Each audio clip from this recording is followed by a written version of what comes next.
ช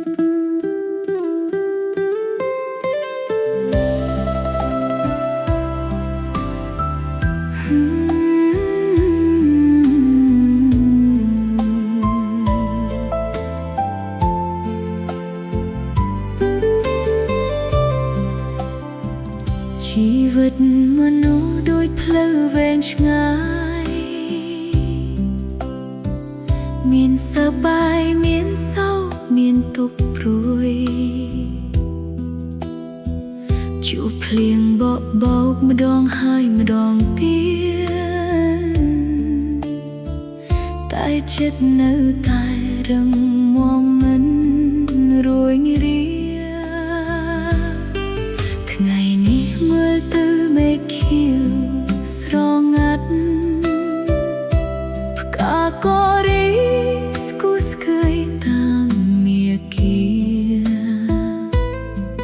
កូនប្រុសកូនស្រីលូតលាស់ថ្លៃថ្លា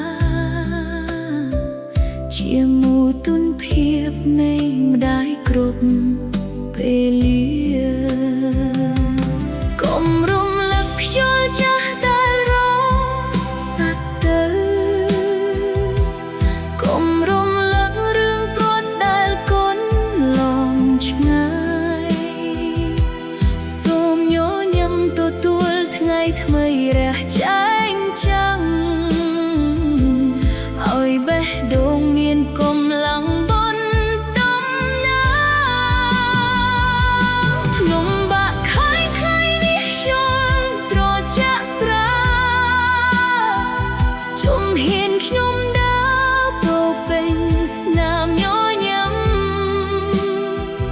អង្គវត្តឈរសំឡឹងដោយក្តីសង្ឃឹមពីនារីម្នាក់ដែលស៊ូនឹងព្រេងវាសនាមានកូនល្អមានបងអូនស្រឡាញ់រាប់អានផ្ទះកក់ក្តៅដោយចិត្តមេត្តាអ្វីដែលខ្ញុំ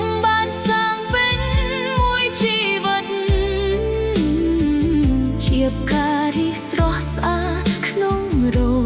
ដូវថ្មី